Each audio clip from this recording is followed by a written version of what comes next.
Chapter, a new adventure. And here I am with my family today. We're on an adventure ourselves. We're about to go on this trail we've never been on before. And let's go. Let's do it together. Come along. Let's see what it's like. Here we go. Wow.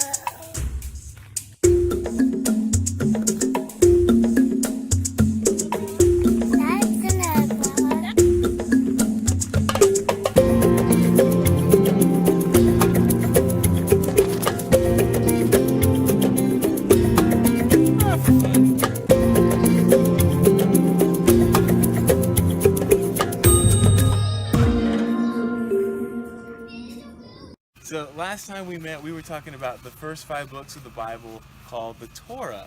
Well, today we're going to talk about the next section. It's another group of books, the historical books. In these series, I'm going to be going through the order of books that are probably the same order in your Bible. The next book of the Bible is a book called Joshua. It's about a guy named Joshua who led the Israelites into the Promised Land. In a way, kind of reminiscent of when the Israelites crossed the Red Sea in Egypt.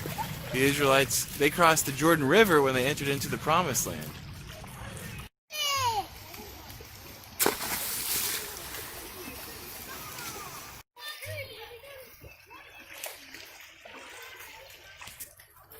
It must have been a unique experience for the generation coming into the Promised Land, having lived during their wilderness wanderings and then coming into a new land and taking roots there.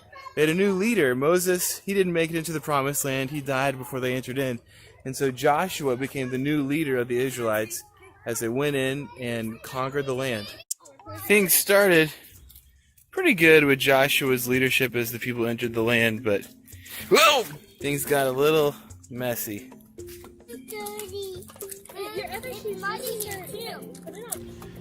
So Joshua overall was a really cool time in Israel's history. There was this spirit of courage as the people went into the Promised Land. But after that, things started to not go so well, spiritually speaking. The next book in the historical books is called Judges, and it records some downhill spirals with the people spiritually. The book ends with this phrase: "In those days there was no king in Israel. Everyone did what was right in his own eyes." And it's just really clear they need a spiritual leader. But what's really kind of cool is there's a gem of hope. The next book in the historical books is called Ruth, and it narrows down to this story about this family who has a need, and there's this guy who raises up. He's like a redeemer for this family named Boaz. So all I want to get into is the last little bit of this book. Check it out. It's a family line of this woman in the book named Ruth, who Boaz ends up coming and marrying and helping out. And descending from them, there's this family tree, and it ends with this: Obed fathered Jesse, and Jesse fathered David. And so the idea here is, whereas Judges left with this, like, we need a leader, Ruth ends with this family tree, which leads to a leader named David.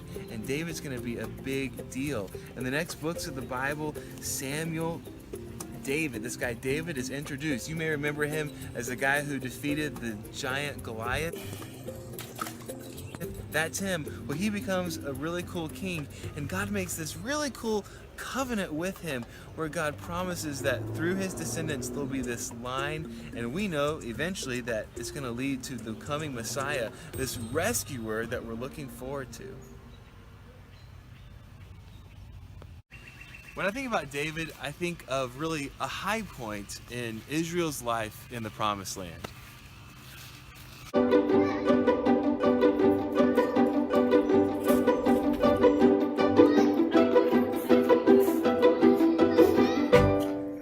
I'm gonna get a picture. Stay still, Hadley. I want to get a picture of it.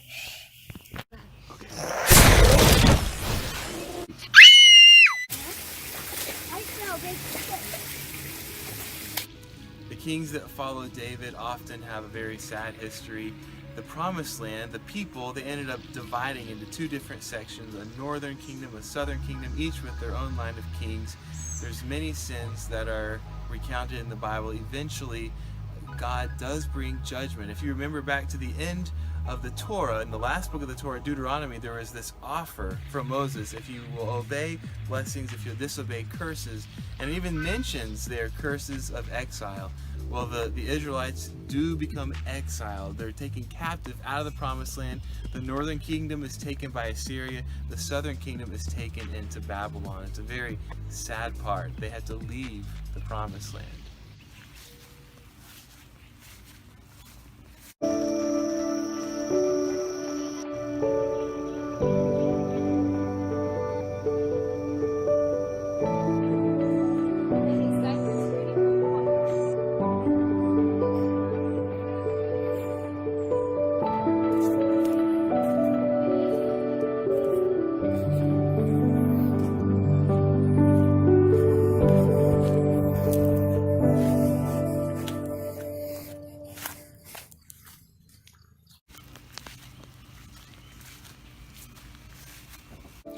So the Israelites, they had gone into the land, but then they were exiled out of the land. It was really a sad part in Israel's history, but they weren't out of the land forever.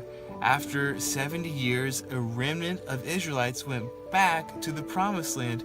And in the books of Ezra and Nehemiah and Esther, we learned that God still had a plan. There was still hope for God's people. In Ezra and Nehemiah, we learn that a remnant went back to the promised land, and they were able to start rebuilding a temple and a people there. But as the Old Testament historical books end, the end of the historical Old Testament wraps up. We're pretty much to the end of the whole Old Testament in terms of history speaking, but all the promises are not yet fulfilled. Thinking back all the way to what we learned about yesterday in the books of in the book of Genesis, there's still this hope of a coming rescuer. There's still going to be this descendant of David who has not yet come. So we're still waiting for those promises. The Israelites really experienced ups and downs in this period. They went into the land, then they were having to be exiled out of the land, then a remnant goes back in the land. They were dealing with times of obedience and disobedience. That's really a reflection of my life, if I'm honest. I have days where I'm like, yay, Lord, but other days where I'm like, wow, God, I have really sinned. I need your forgiveness. Take a piece of paper and on it chart out your life. Think about your spiritual life from whenever you became a believer in Jesus up until now. It could be the last 10 years, 5 years, whatever, how many years. Think about some of the high points, some spiritual landmarks where maybe through some experience you feel like things were going well, and then think about some low points. Kind of do a chart and see where you are now in your faith, and pray, dedicate then the next 10 years of God's life to Him.